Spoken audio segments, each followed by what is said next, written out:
మోదీ ప్రమాణ స్వీకారానికి రాష్ట్రపతి భవన్ ముస్తాబైంది. సరిగ్గా రాత్రి 7:15 మోదీ మూడోసారి ప్రధానమంత్రిగా ప్రమాణం చేయనున్నారు. మోదీతో పాటు 70 మంది కేబినెట్ మంత్రులుగా ప్రమాణం చేయనున్నారు. ప్రమాణ స్వీకారోత్సవానికి దేశ విదేశీ అతిథులు వస్తుండటంతో రాజధానిలో కట్టుదిట్టమైన భద్రత ఏర్పాటు చేశారు. ప్రధానిగా ప్రమాణం తర్వాత మోదీ నేరుగా వారణాసి వెళ్లనున్నారు. అక్కడ ప్రత్యేక పూజలు చేయనున్నారు. పూర్తి స్థాయి కేబినెట్ ఇవాళే ప్రమాణ స్వీకారం చేయనున్నట్టు తెలుస్తోంది. మిత్రపక్షాల నుంచి 12 మంది ప్రమాణం చేయనున్నారు. తెలుగు రాష్ట్రాల నుంచి 5గురికి మంత్రి పదవులు దక్కనున్నాయి. టీడీపీ నుంచి 2కి ఛాన్స్ దక్కగా ఏపీ బీజేపీ నుంచి 1కి, తెలంగాణ బీజేపీ నుంచి 2కి మంత్రి పదవులు దక్కనున్నాయి. మోదీ ప్రమాణ స్వీకారానికి రాష్ట్రపతి భవన్ ముస్తాబైంది. సరిగ్గా రాత్రి 7:15 మోదీ మూడోసారి ప్రధానమంత్రిగా ప్రమాణం చేయనున్నారు. మోదీతో పాటు 70 మంది కేబినెట్ మంత్రులుగా ప్రమాణం చేయనున్నారు. ప్రమాణ స్వీకారోత్సవానికి దేశ విదేశీ అతిథులు వస్తుండటంతో రాజధానిలో కట్టుదిట్టమైన భద్రత ఏర్పాటు చేశారు. ప్రధానిగా ప్రమాణం తర్వాత మోదీ నేరుగా వారణాసి వెళ్లనున్నారు. అక్కడ ప్రత్యేక పూజలు చేయనున్నారు. ఇక పూర్తి స్థాయి కేబినెట్ ఇవాళే ప్రమాణ స్వీకారం చేయనున్నట్టు తెలుస్తోంది. మిత్రపక్షాల నుంచి 12 మంది ప్రమాణం చేయనున్నారు. తెలుగు రాష్ట్రాల నుంచి 5గురికి మంత్రి పదవులు దక్కనున్నాయి. టీడీపీ నుంచి 2కి ఛాన్స్ దక్కగా ఏపీ బీజేపీ నుంచి 1కి, తెలంగాణ బీజేపీ నుంచి 2కి మంత్రి పదవులు దక్కనున్నాయి. రైట్, ఇదే విషయంపై డీటెయిల్స్ మదార్ లైవ్ లో అందిస్తారు. మదార్, ఎంతమందితో కేంద్ర కేబినెట్ ఉండబోతోంది, డీటెయిల్స్ ఏంటి? సూర్య, జంబో కేబినెట్ ఈరోజు ప్రమాణ స్వీకారం చేయబోతోంది. సాయంత్రం 7:15 రాష్ట్రపతి భవన్లో ప్రధాని నరేంద్ర మోడీ ప్రమాణ స్వీకారం చేస్తారు. ఆ తర్వాత 70 మందితోటి కేంద్ర మంత్రులు 70 మంది కేంద్ర మంత్రులు, సహాయ మంత్రులు అందరూ కూడా ఇదే రోజు ప్రమాణ స్వీకారం చేస్తారంటూ కూడా బీజేపీ వర్గాల నుంచి సమాచారం అంతా ఉంది. ఇప్పటికే ప్రమాణ స్వీకారానికి సంబంధించిన ఏర్పాట్లన్నీ కూడా పూర్తయ్యాయి. రాష్ట్రపతి భవన్ అంగరంగ వైభవంగా ఏర్పాట్లు అనేది కూడా చేశారు. దేశ విదేశాలకు సంబంధించిన ప్రతినిధులు హాజరవుతుండడము, 7 దేశాలకు సంబంధించిన అధినేతలు ఈ ప్రమాణ స్వీకార కార్యక్రమంలో పాల్గొనడంతో కట్టుదిట్టమైనటువంటి భద్రతా ఏర్పాట్లను దేశ రాజధానిలో చేశారు. ముఖ్యంగా రాష్ట్రపతి భవన్కు వెళ్ళేటువంటి అన్ని మార్గాలు కూడా సెంట్రల్ ఢిల్లీలో ఉన్నటువంటి ప్రతి ఏరియాలో కూడా సెక్యూరిటీ టైటన్ చేశారు. ఇప్పటికే నో ఫ్లై జోన్గా ప్రకటించడంతో పాటు డ్రోన్లకు సంబంధించి ఎగరవేత కావచ్చు, ఇవన్నిటిపైన కూడా నిషేధం విధించారు. కీ పాయింట్స్ దగ్గర ఇప్పటికే ఢిల్లీ పోలీసులకు సంబంధించినటువంటి పోలీసులతోటి గస్తీ కాయడంతో పాటు ఎన్ఎస్జీ అలాగే స్నైపర్స్ని కూడా ఇప్పటికే డిప్లాయ్ చేసి పెట్టారు. ఇక క్యాబినెట్ కూర్పుకు సంబంధించి నిన్న అర్ధరాత్రి వరకు కూడా పూర్తి స్థాయిలో దీనిపైన కసరత్తు చేశారు.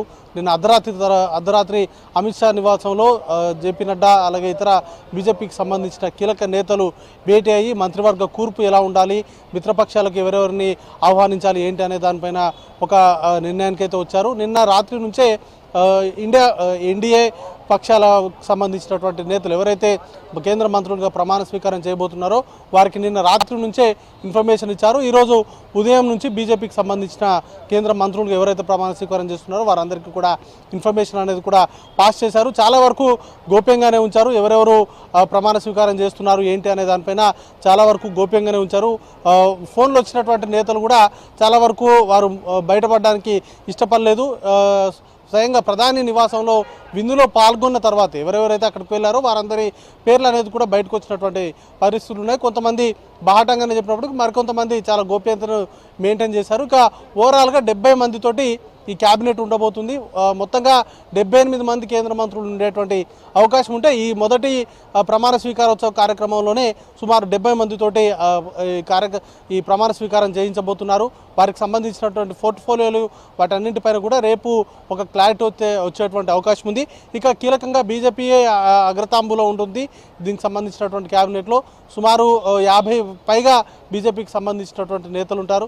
మిత్రపక్షాలకు అన్ని కలిపి ఒక 12 మంది ఇప్పటివరకు మనకున్నటువంటి సమాచారం మేరకు 12 మంది కేంద్ర మంత్రులుగా ఎన్డీఏ పక్షాలకు సంబంధించినటువంటి నేతలు ఉండబోతున్నారు.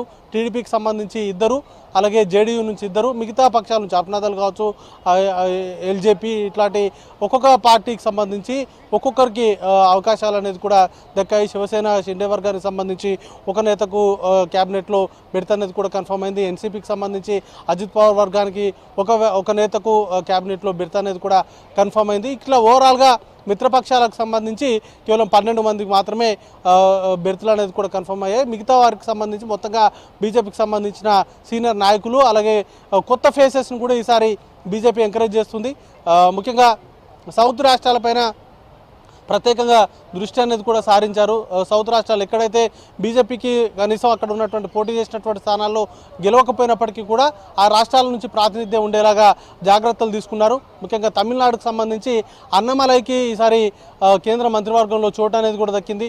కేరళలో ఒకే ఎంపీ అక్కడ నుంచి గెలిచారు, సురేష్ గోపి గెలిచారు. ఆయనకు ఈసారి కేంద్ర మంత్రివర్గంలో చోటు అనేది కూడా దక్కింది. మిగతా రాష్ట్రాలకు సంబంధించి ఆంధ్రప్రదేశ్ నుంచి చూసుకున్నా అక్కడ నుంచి ఫస్ట్ టైం ఎంపీగా గెలుపొందినటువంటి శ్రీనివాస వర్మకు ఈసారి అక్కడ నుంచి కేంద్ర మంత్రివర్గంలోకి తీసుకున్నారు. ఇక పొత్తులో భాగంగా టీడీపీకి 2 మంత్రి పదవులు ఇచ్చారు. ఒకటి కేంద్ర మంత్రి, మరొకటి సహాయ మంత్రి. ఇటు తెలంగాణలో కూడా 2 కేంద్ర మంత్రి పదవులు, అందులో ఒకటి కేంద్ర మంత్రి, ఇంకొకటి సహాయ మంత్రి ఇచ్చినట్టుగా కొద్దిసేపటి క్రితమే కిషన్ రెడ్డి ప్రకటించారు. ఆయనకు సంబంధించి కేంద్ర మంత్రిగా ఉంటారు, గతంలోనూ కేంద్ర మంత్రిగా ఉన్నారు. 3 పోర్ట్ఫోలియోలు కూడా కిషన్ రెడ్డి దగ్గర ఉన్నాయి. ఈసారి పోర్ట్ఫోలియోస్ మారేటువంటి అవకాశం ఉన్నట్టుగా చర్చ అనేది కూడా నడుస్తుంది. ఇక కొంతమందిని కంటిన్యూ చేస్తున్నారు. సుమారు 20కి పైగా కేంద్ర మంత్రులను కంటిన్యూ చేస్తున్నారు. 19 మంది కేంద్ర మంత్రులు ఓడిపోయారు, వారిని ఈసారి పక్కన పెట్టారు. అందులో ఒకరిద్దరిని మాత్రమే తిరిగి కేంద్ర క్యాబినెట్లోకి తీసుకున్నారు. స్మృతి ఇరానీ లాంటి నేతలకు సైతం ఈసారి పక్కన పెట్టినట్టు సమాచారం ఉంది. వారికి ఈ క్యాబినెట్లో అయితే చోటు అయితే దక్కలేదు. మిగతా వారిని చూసుకున్నా పీయూష్ గోయల్ కావచ్చు, లేకపోతే నితిన్ గడ్కరీ, రాజ్నాథ్ సింగ్, అమిత్ షా, మన్సుఖ్ మాండవీయ, అశ్విని వైష్ణవ్, గజేంద్ర సింగ్ షెకావత్ లాంటి నాయకులందరికీ కూడా ఈసారి బెర్తులు అనేది కూడా కన్ఫర్మ్ అయ్యాయి. ధర్మేంద్ర ప్రధాన్ కావచ్చు, ఇట్లాంటి సీనియర్ నాయకులందరికీ కూడా బెర్తులను కన్ఫర్మ్ చేశారు. మరి కాసేపట్లోనే పూర్తి స్థాయిగా ఎవరెవరు ఉండబోతున్నారు ఏంటి అనే దానిపైన పూర్తి స్థాయిలో క్లారిటీ అయితే రాబోతా ఉంది. ఇక 7 గంటల 15 నిమిషాలకు సరిగ్గా 7 గంటల 15 నిమిషాలకు ప్రమాణ స్వీకారానికి సంబంధించిన కార్యక్రమం ప్రారంభమవుతుంది. ప్రమాణ స్వీకారం చేసిన తర్వాత ప్రధాని మోడీ వారణాసికి పర్యటన చేయబోతున్నారు అనేటువంటి సమాచారం కూడా ఉంది. వారణాసి నుంచి వరుసగా 3వ అక్కడ నుంచి గెలుపొందారు. ఈసారి అక్కడ ప్రత్యేకంగా ప్రమాణ స్వీకారం చేసిన తర్వాత వారణాసిలో ప్రత్యేక పూజలు కూడా నిర్వహించేందుకు అవసరమైనటువంటి ఏర్పాట్లు కూడా చేసుకుంటున్నారు. రేపు వారణాసి వెళ్ళేటువంటి అవకాశం ఉంది సూర్య.